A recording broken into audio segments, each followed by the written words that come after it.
Good afternoon, everyone. Thank you so much for joining us. My name is Lisa Holden, and I run industry communications here at Street Easy. I'm coming to you live from sunny San Diego, though I have to say I am missing my Greenwich Village apartment, especially this time of year in New York City. I hope you and your family are staying healthy and safe wherever you're tuning in from. And I'd like to formally welcome you to our second session of our four-part buyers series. If you tuned into our housing market overview earlier today with Street Easy economist Nancy Wu, I'm sure you're feeling very well informed about the state of today's sales market. And now we're ready to jump into the home buying logistics. So if you missed our earlier seminar and you want to look back at today's session, we encourage you to check out the recordings afterwards, all of which you will receive via email, so you don't have to do anything at all except open your inbox and there will be. And I also encourage you to tune in for our final two sessions that are coming up on Thursday. So for the next 45 minutes, we'll focus on the home buying timeline and process and why working with a real estate agent is so beneficial. And before I introduce our expert to share his tips and insights, I want to remind you that this is your time. So ask as many questions as you want. You can use the Q&A panel at the bottom of your screen, and we encourage you to upvote other viewers' questions by using the thumbs up icon beneath each question. We'll get to as many questions live as we possibly can because we really want this to be interactive and informative for you. All right, let's get to it. I'd like to welcome today's expert. Aaron Seawood is a licensed associate real estate broker at Triple Mint. He's a dominant force in the New York real estate market and has been one for well over a decade. I'm very excited for all of you to learn from his experience and insights. So I'm going to turn my camera and microphone off. I will be back for Q&A. Aaron, welcome. Take it away. Thank you so much, Lisa. Thank you to Street Easy for the opportunity.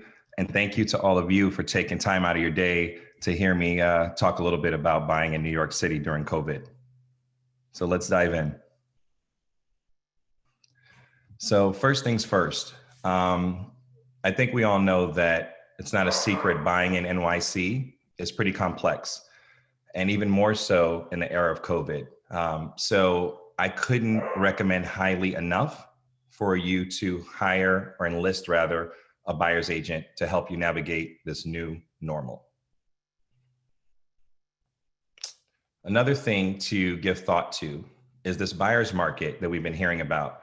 If you were in the seminar at 2 o'clock, you learned a lot about what's happening, but there's something to be said for different neighborhoods, different pockets relative to your criteria and price point, where a traditional buyer's market that definitely is prevailing doesn't always exist. So we'll talk about that. And lastly, there are protocols in place to ensure everyone's safety. I'm sure it's top of mind for all of us. We all want to be safe. So there's things to think about. You know, what's the apparel required, health questionnaires, and disclosures. And so we can talk about that as well. So let's get to it. Enlisting a buyer's agent. So these are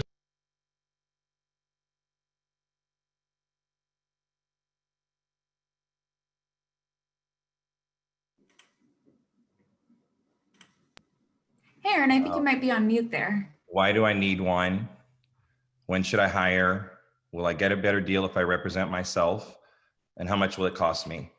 So the primary reason that you enlist a buyer's agent is that the road is rocky. And so you want to have someone help you manage the process. They're the quarterback of your team, and also to synthesize information. So Street Easy is a great resource. You have everything at your disposal. But the reality is that you don't necessarily have boots on the ground. So trying to marry that information with actual context is really important. Another thing I get a lot is, well, would I get a better deal if I went by myself? And on the face, that seems valuable, right? You think like, well, I don't have a broker, and then the seller will just pay half. That's not how it works. The other side ends up doing double work. The commission isn't automatically cut like that. And more importantly, you don't know what you don't know. So to go in blind and not have representation, thinking that you might get a better price in the long run doesn't normally pay. When should you hire someone? I would say the earlier the better, because think of it like this. You start the process, and to have someone be able to help you navigate along the way would really be beneficial. Now, if you're the type, and I've heard this a lot, Aaron, I don't want to bother someone. I don't know if I'm even ready to buy yet. I don't know where I'm going to buy or how much. I'm just poking around right now. Totally fine. You need to honor your process. But that said, the earlier you bring someone in on the process, they're able to help you give context. And that place that you want may be sitting right before your eyes, but you don't have the understanding that it is. And so you may let weeks, months, or even years go by without that insight. And how much will it cost me? For most transaction, there's no out-of-pocket cost. So why wouldn't you use an advocate? So let's get into property types. Co-op and condo are the most common, right? It's what you hear all the time. Shares in a corporation versus real property, having a deed, maintenance versus common charges, and you see the list here. So I won't list them one by one. I will give some color though. So co-ops traditionally are about 20% less than a condo because you don't actually own the unit. You own shares in a corporation that owns a unit. And there's a little bit of lack of flexibility there. You have a board interview. There's kind of some hoops to jump through, but they get a bad rap. And the reality is that when you buy in a co-op, for those of you out there where community is really important, that is what really the biggest benefit of a co-op is. You have a number of people that have all agreed to be vetted at the same level. And so you can feel good that the person next to you is really there because they want to be there. Conversely, a condo doesn't mean it can't have a community, but it's not automatic. By nature, its flexibility, it can be a glorified rental building, right? Where someone could have bought, they rent it out, it's a little more transient potentially, and you don't know who your neighbors are. So that may not be important. You may want the flexibility to jump out whenever you want. You may not want to have to answer to a board or what have you. So those are two kind of distinct differences. Slide. Now we could talk about new development and townhouse. So in new development, outside of this era right now where we are in a prevailing buyer's market, transfer taxes and sponsors attorney fee would typically be paid by the buyer. Right now, it's pretty much understood that the sponsor is going to take care of that, but it's good to know at any rate. The down payments vary. One of the positives of new development, it's never been lived in. One of the concerns, though, is being new construction, it hasn't been tested. So you really are going to lean on the reputation of the developer and the construction quality. Townhouse on the other side is the only one property type, is basically a house. It's your home and privacy reigns supreme. And if you happen to buy a multifamily, you can have potential income. So that's amazing to have it turn into more than just a place where you live, but an actual asset that's bringing in money. So let's go to the search process. We learned about property types. We understand that you need to have somebody with you on this journey. Now we get to the search, where a lot of you probably are. If we were in person right now, and I just have to tell you, I feel a little hamstrung because I give you guys all a big hug through the computer. But this piece right here is probably where a lot of you are. If you're not poking around on your pre-approval letter, you're just looking online, you're searching, you're just trying to see where prices are. You've heard right now might be a great time to buy, what have you. So here's where you are. You determine your budget. That's number one. You have to establish what your buying power is. How do you do that? You get a pre-approval, and working backwards, you get a sense of what your monthly payment would be. And once you do that, then that gives your buyer's agent the ammunition they need to know what to show you, right? So first we have to establish what your buying power is. Next, we have to establish the criteria, where and what to buy. So you probably would have done those two in tandem because you're obviously searching and you have an idea of what you want. But once you know what you can buy, then that comes in a greater focus. You identify your must-haves. For some people, that'd be an elevator. For some people, that'd be washer, dryer, and unit. If you've been renting and you had to go to a basement and you're like, if I buy, or when I buy rather, I have to have a washer, dryer, and unit. So there's different things that you will decide what you have to have. On the other side of it is more like a wish list. It'd be nice to have a doorman. I guess a must-have would be outdoor space now. It used to be like, it'd be great to have outdoor space. I think that's, for a lot of people, went into a must-have. Get educated, first online, then in person. So that seems obvious in COVID, but before, there was a time where people would just randomly go to a bunch of open houses and see a bunch of places, and that wasn't necessarily very efficient. It's helpful to get out for sure, but initially, you want to be able to look at the listing, understand what's being presented to you, understand the language that the broker's using to signal charming, doesn't necessarily mean it's going to be the biggest. If it's super bright and you can see that it is. A key tell though is the floor plan. So let's say that you have a queen or a king size bed and you see a floor plan with a bedroom that says 8 by 10, you can know right away that that might be problematic. Now, if that's not a deal breaker for you and you're like, everything else about this listing, Aaron, is amazing, let's check it out, that's fine. But at least you're going in eyes wide open, knowing that there's something there that might not really fit. What else? View property. So now we're actually getting out to see the places. Here's something specific to COVID that's happened, which you probably would expect, is that we have health forms that need to be filled out 24 hours prior to showing. And it basically asks you, have you been exposed to the virus? Did you have the virus? Did you self-isolate? Have you been in contact with anyone, right? Then there's a limited liability form that basically talks about, you understand that you are basically potentially putting yourself at risk if you go in a home, and you just have to understand that. So there's a couple things. Now we end up on the appointment and we're seeing a place that you want to see. When we arrive, we're wearing masks. In some places, we're wearing booties. Some places are shoes off. And sometimes there's gloves, and there's always sanitizer. So there's really kind of this well-rounded approach to your safety and making sure that both the homeowner and you as the buyer are in a really good space. And that's important to know. And I would also say in the view properties to not limit it to just how you're seeing. When you're looking at a place, you are really trying to envision yourself in that space.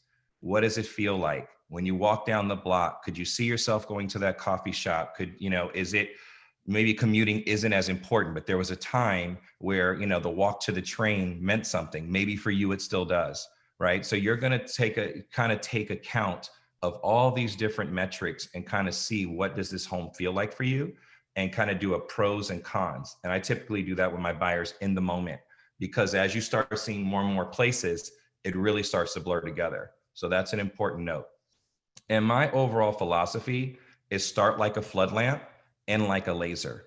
And what I mean by that is that when you're first starting, you don't really know what you want. You think you know what you want, and you're probably close. But for instance, I had buyers that were dead set on Upper West Side. They've been Upper West Siders for 8 years. And, they even put in an offer on a place in the Upper West Side. Fast forward, that didn't work out. A friend suggested to them Brooklyn, and they were like, okay, let's check it out, kind of reluctantly. They actually put in an offer on a place after seeing a number of places and got an accepted offer. But here's the catch. They changed their criteria yet again. Not only did they change neighborhood, they also changed type. They were looking for like a traditional condo in a building. Obviously, outdoor space was important to them, but it was more kind of like a luxury building. They ended up in a townhouse and only wanted to see things on the first floor with backyards. So you never know where you're going to end up. So you want to start like a flood lamp. You just want to start wide and give yourself grace and say, you know what, we know generally what we want. And then we're going to come in and be a laser, because a laser cuts through steel. And that's at the point, whether that's 2 weeks, 3 months, 6 months, or a year, whenever that takes and your process is honored, you want to be a laser. And that's when you're going to get your deal.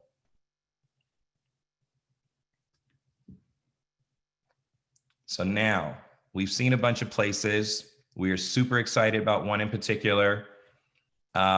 This is pretty dense intentionally. I wanted to spend some time on the offer. I get so many questions, because the other parts are pretty straightforward, right? A lot of you have been poking around, you've looked, some of you in the audience have actually been to see places, you've already experienced what I've said. Now we get to the offer. It is critical, and I really wanted to give you guys value here. I wanted to give you the jewels that I give to my buyers. The first thing that we're going to do is take the temperature.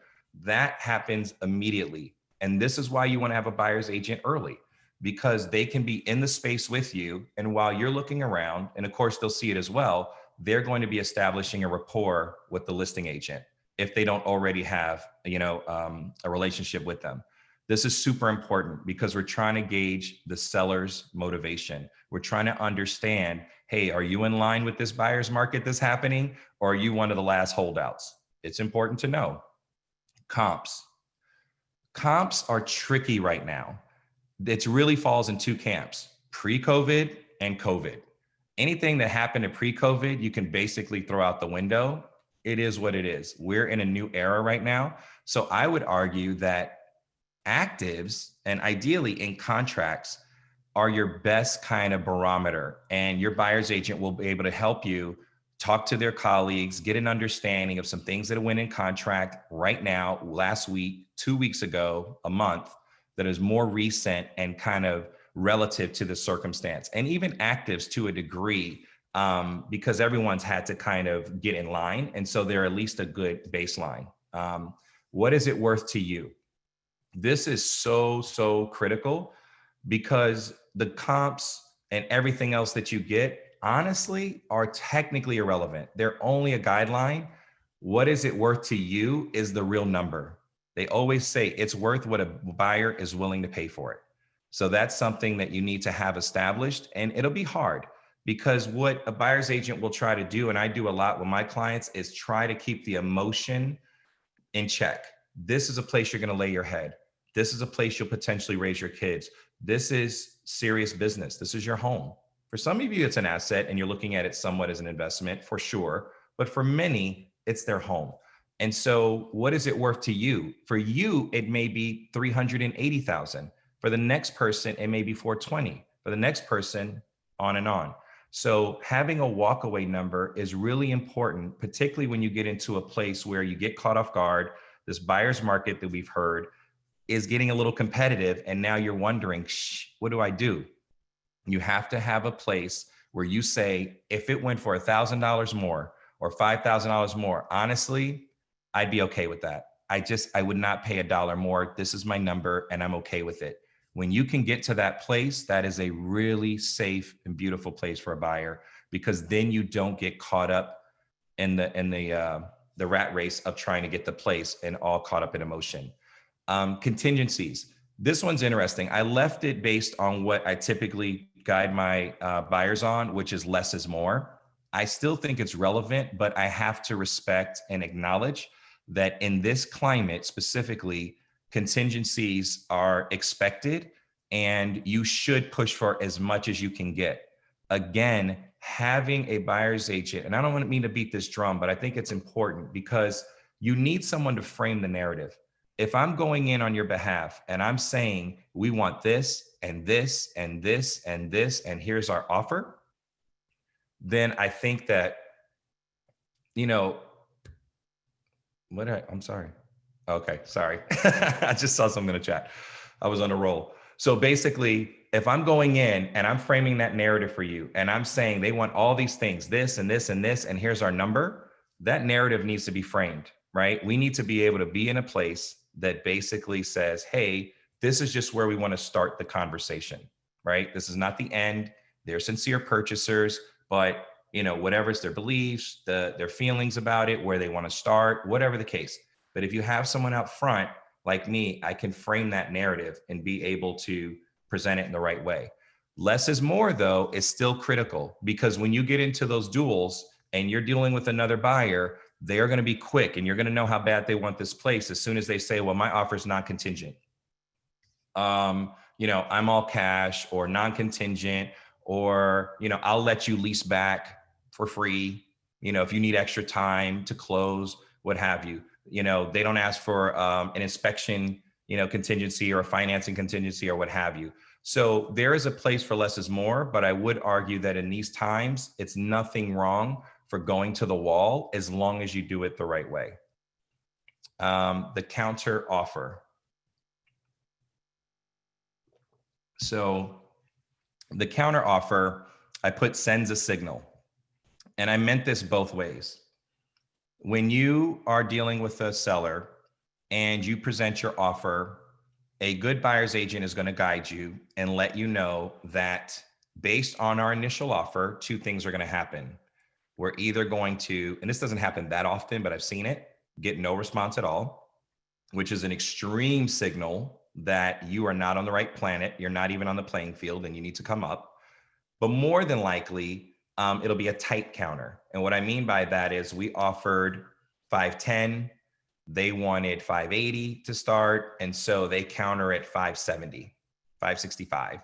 they're sending a signal. They're like, you got to come way up. Well, you need to be on the other side of 550 for us to do a deal, right? So in counter offers, it's really important on both sides to appreciate what is being communicated in that counter offer and then how to respond. And again, going back to your walkaway number, that's what protects you on the backside from not going out of control and knowing that, hey, I'm only going to go up to X. And there'll be a natural progression to that. And if we can get a deal done, great. If not, then not. But that's really important, the counter offer. I wanted to include that because a lot of people get thrown off. They think it's just about their offer and then will the seller accept? And they don't process, there's a nuance in between with the counter offer. So let's say we've gotten all that right and we have an accepted offer. So the accepted offer has been a bit of the bane of my existence with my buyers over the last couple months because it means that we can keep talking. It doesn't mean that much. Like and here's why. And I don't want anyone to be nervous or jaded. I just want you to know going in what it is. And so you can appreciate when you're in contract, which we'll get to in a minute. Accepted offer says, in this moment, we are going to agree to the terms that you've laid out. We're going to allow you to do an inspection and we expect you to move very quickly. You obviously, if I'm working with you, we're going to be thorough and we're going to cover bases and make sure you're protected, but the end of the day, time is money. We have to move quickly because it never fails. No one's paying attention to a listing. You've seen it sit forever. It's been on for 158 days. You're like, wow, it's getting ripe. They just made another price drop. We're trying to time it. They always tell you don't try to time the stock market. I would tell you the same thing here. Very dangerous game. But let's say we did it and we got an accepted offer.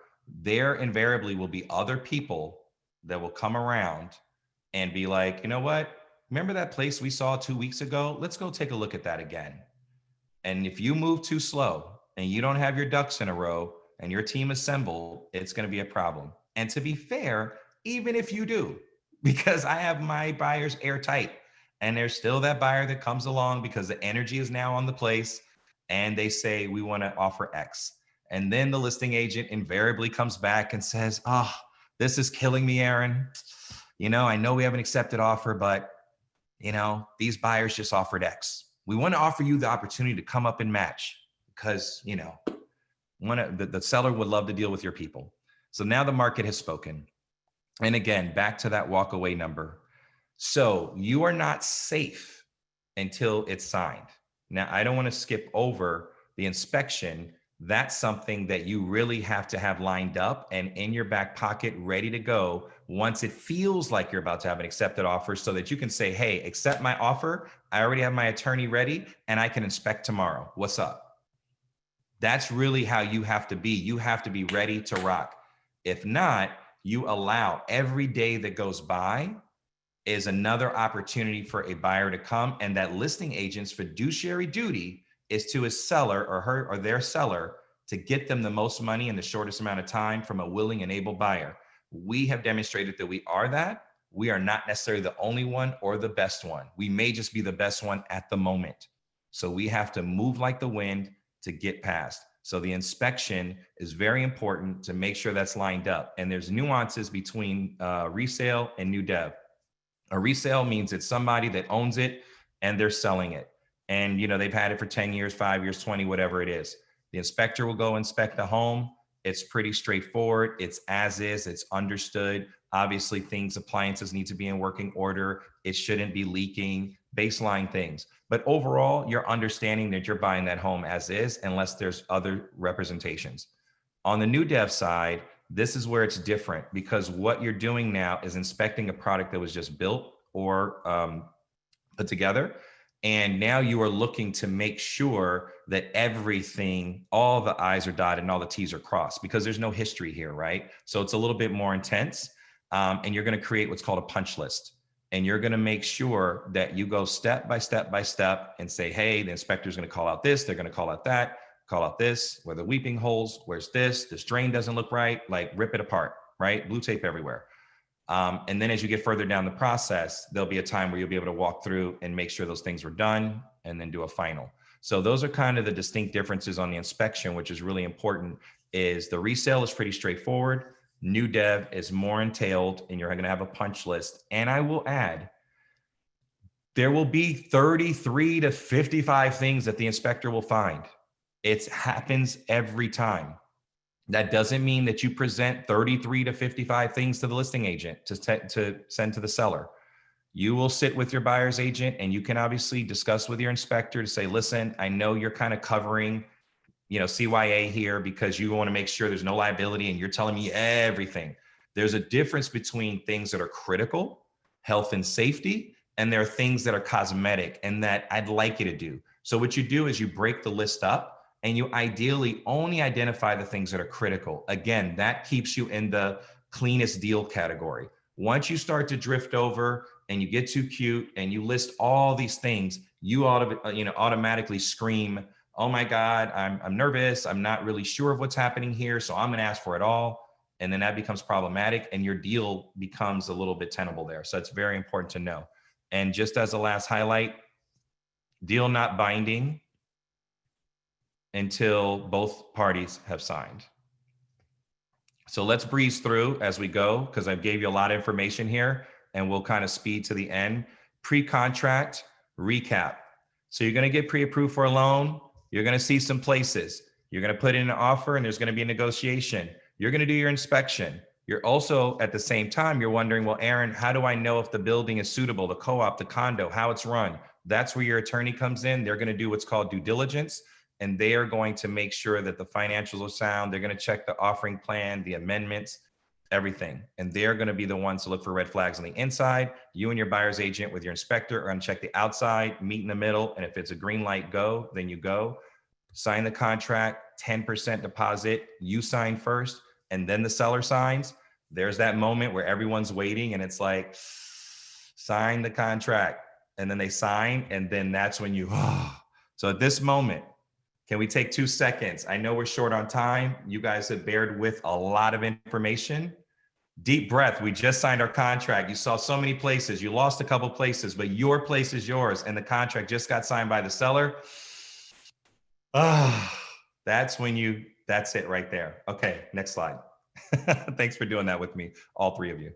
God, there's hundreds of you that did that. That's awesome. All right, so we're in contract. What's next? Timeline is 2 to 3 months. We're gonna have a bank appraisal. You're not involved with that. Your buyer's agent will show up, the listing agent will give access, and someone third party from the bank will show up and take pictures on a really low quality camera. I'm still shocked that they use these BS cameras, but they do. They're just looking to make sure that the place exists primarily. May use an old school wheel and run the footage, or use digital and do that check. You're gonna get a loan commitment. That's the point where the pre-approval is just like, we think we'll loan you the money. The loan commitment is like, all right, we're gonna loan you the money. If you're going in a co-op or a condo, you're gonna fill out what's called a board package. You probably heard of it. Condos have gotten a little bit more intense as of late. I just did one. I was kind of caught off guard. Co-ops have always notoriously been known for that. Reference letters, financial statements, tax returns, blood tests, all that. And then you're gonna have management review it, and then a board review. And then once the board reviews it, if you're going to a co-op, you're gonna have an interview.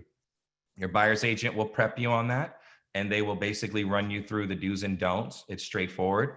And then you'll get what's called a board approval. So that timeline is 2 to 3 months.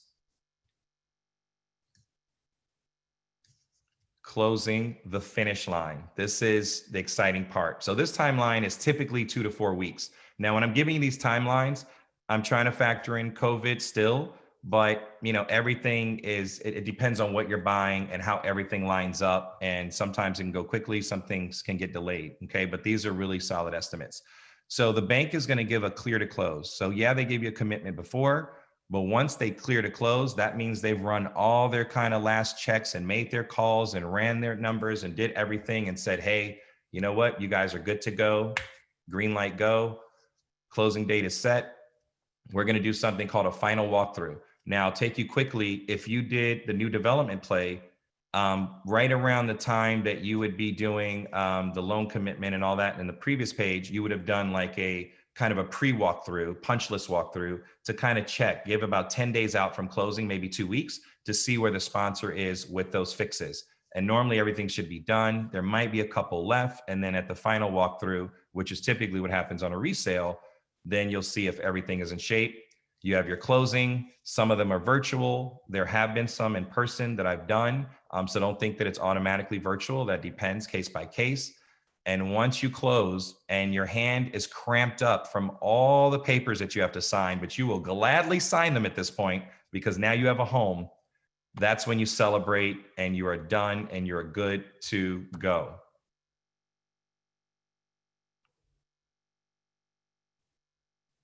So when to start preparing? Now. It doesn't matter if you're looking to buy in a month, 6 months, a year. It never hurts to just start the process because, mentally it's a lot. And there's a lot that we're dealing with right now. These are, to say trying times is an understatement. So to be able to just take the time to check your credit, get your paperwork in order, make sure your driver's license is active, passport, limit the large deposits and transfers and make sure that you have 2 months of statements. And that's when you go for that loan pre-approval and assemble your team. So this is a really good slide right here for you to just get a snapshot of what you need to do. These are your key teammates. So your buyer's agent, like I said before, is the coach or the quarterback of your team. Real estate attorney, critical. I'm going to spend 2 seconds on the attorney. Attorneys break deals. So the thought of, I'm going to use my sister, my uncle, they said they could do it. No one will ever discourage you from using someone you're comfortable with, but there is a requirement, and I'm going to stress it here. They need to be well-versed and spend most, if not all of their time on NYC contract transactional law. If they're litigating and in court half the time, whether it's virtual or not, if they're otherwise distracted in wills and estates and they're all over the place, that doesn't bode well for you. You know why? Because time is the killer of all deals. So you need someone that all they do is contracts and they go back and forth and they're good. So that's very important. A lender, obviously, you may go to your bank and say, I got pre-approved at my bank. That's great. Do we know, can they get you to the finish line? Is there anyone that could vouch for that reputation or that process? If they were a referral and you have that, awesome. If not, your buyer's agent is a great source to say, hey, I've been through the fire. This person was resourceful. Hey, I have 3 other options if this bank can't get it done because COVID, a lot of things are changing. So it's really important to have that piece covered. And the last piece is a home inspector, someone that's going to cover your back and make sure that the home is actually what you think you're buying. And here are my 5 keys to success as we wrap it up. I want to thank you guys so much for listening to all this information through a Zoom. I want to jump through the computer. So here's where we'll end. Adopt a positive mindset. I can't tell you how critical it's been for my buyers to be like, Aaron, thank you so much for really setting the table up front. Having a positive mindset is going to put you in the space of abundance and not scarcity, and to be able to actually go on this journey that regardless of how great the agent that's shepherding you through or your team, there's just going to be some bumps in the road. This positive mindset will have you exactly where you need to be. Commit to the process. It's okay if you start and you made an offer and you lost out and it felt a little suspect the way it all happened. And you're like, you know what? I want to take a break, Aaron. No problem. But you want to buy, commit to the process. It's going to be okay.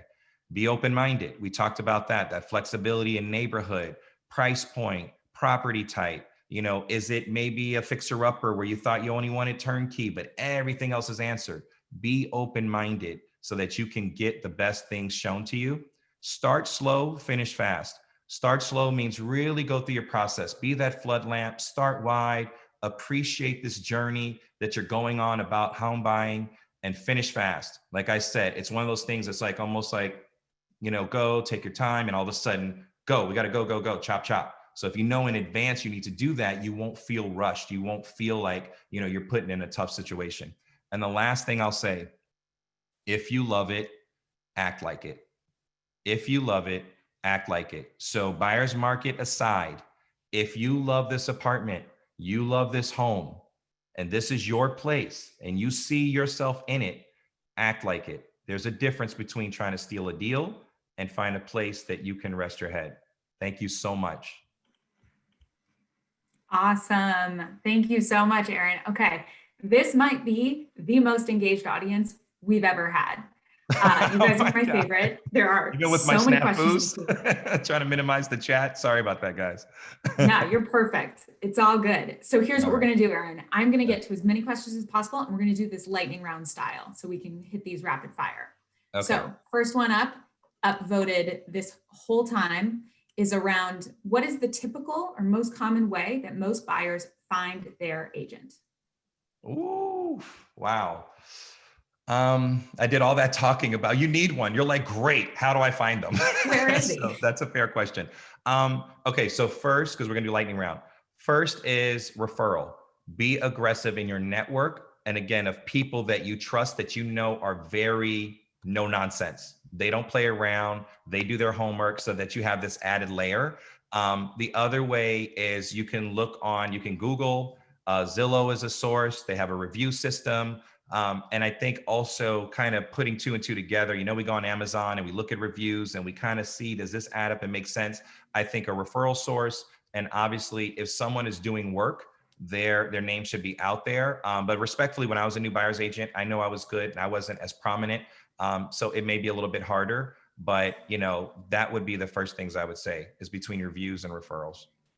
Great. What about when to get a buyer's agent? Should we find a buyer's agent before applying for a pre-approval letter? Can the buyer's agent help with that?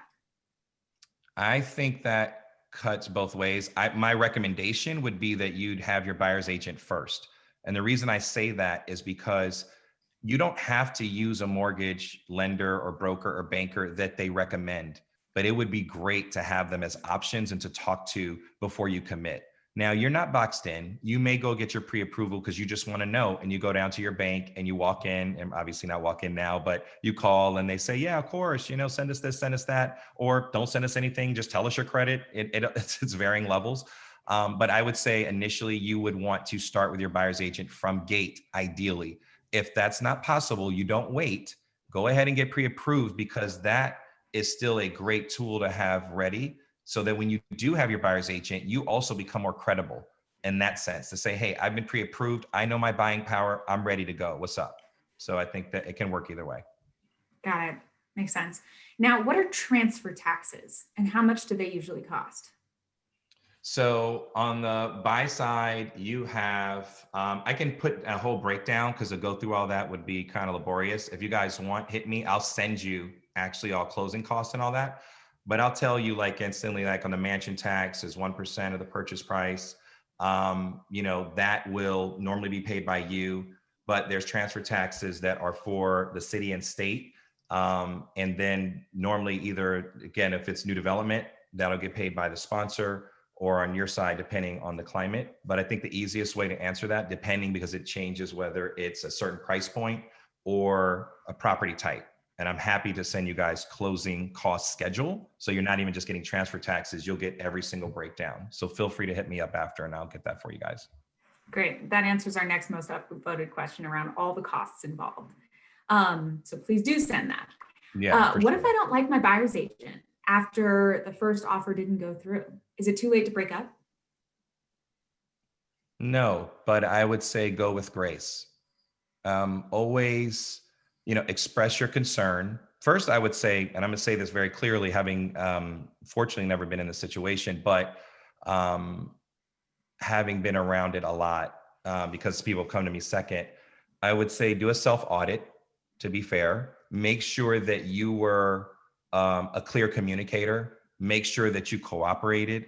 Make sure that you tried to really work with the buyer's agent. Now, let's say you did all those things and you're like, Aaron, we did it all. We reached out, we did our own research. We did this, we did this, we did this. And it just was a terrible situation. Then by all means, they always say hire slow and fire fast. So absolutely. But you just say, hey, listen, thank you so much.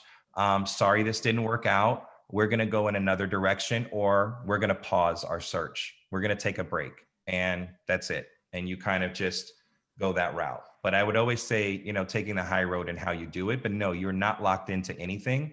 And no buyer's agent should want to be attached to the hip, regardless if they put in an offer and they put in a lot of work with you. I think they would just want respect and courtesy, regardless of what.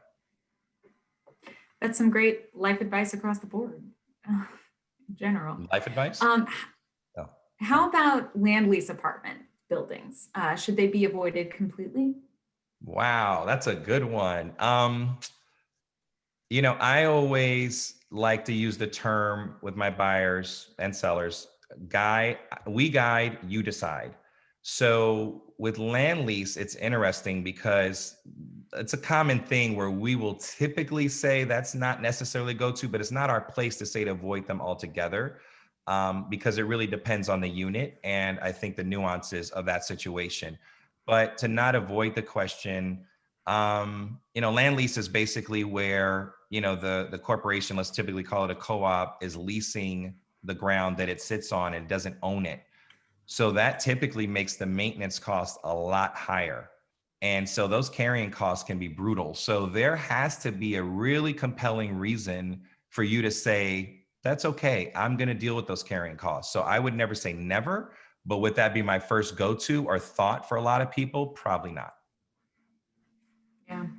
What about this one? Rapid fire, yes or no? Can a listing agent lie about having many offers? Phew, wow. The real question, are they supposed to? No. Can they? Yes. Is it smart in this market to do that? No. So the answer's somewhere in between. Do listing agents try to frame? But no, they should be honest and they should be they don't need to necessarily tell you how many they have. They could just say we have offers. They don't even tell you what the offer is, any of that. They're not going to do that. But they can couch a bit. They're working for the seller. So again, having an advocate, not a buyer's agent, I'm going to upgrade that to advocate, is really important to cut through that. There's a way for us to know if that's accurate or not. I'll leave that there. I'll take that. Can you talk about how to go about getting mortgage pre-approval? Should we be starting that process now if we want to buy over the winter? Yes. So you basically, if you're working with a buyer's agent, they will have sat with you and done an entire buyer questionnaire, got a really good sense of where you're trying to buy, what you want to buy, and your timeline and your capacity. And they're going to make recommendations. If you're not working with someone and you're on your own, you're going to use, again, your referral network like you do for anything else and try to get some names, and you're going to have those conversations. If you want to buy over the winter, absolutely, you should be getting pre-approved. Again, it may not be the perfect circumstance. It's not going to hurt you. You're not obligated to go the distance with said bank, but it will just give you the opportunity to understand what your buying power is. But for the long run and a good experience, the thought would be you would get with someone, either at the recommendation of your buyer's agent or a friend or trusted source, that will give you a good experience from the beginning. Great. One last question. If I am a seller and a buyer, I'm selling my old home, I'm buying a new home, do I need a seller's agent and a buyer's agent? That's the $1 million question. No, you do not, but you can do that. So I've seen scenarios where, for whatever reason, there's a comfort that someone that's selling their place has with someone that's been listing, and they want to use them for that, and they don't feel they either have capacity, or time or other to help them on the buy side. And I've also personally been involved where I've represented the seller and them as a buyer. And what was great about that is that I was in sync completely because I was on the listing side and I was helping them land safely. I knew everything that needed to happen and line up. And I was also able to frame a little bit better that offer on that contingency. I have to sell first, let's say. So if those two are one and the same, provided they're adept and you feel confident in them, it absolutely is pretty advantageous to have the same person do both. But if one clearly only lists property, then there's nothing wrong with saying, hey, you handle my house and I'll get this other person to help me buy. That makes sense.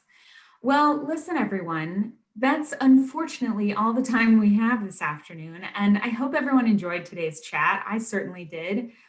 Please tune in for this Thursday's sessions on preparing your finances and working with a real estate attorney. In the meantime, if you're looking for more advice or guides or research for buyers, I strongly encourage you to visit the Street Easy blog, and that's streeteasy.com/blog. And you can find all of that and much more. So thank you again to Aaron and to everyone on the line for tuning in today, and enjoy the rest of your week. Thank you so much, guys. Thank you, Lisa. Cheers.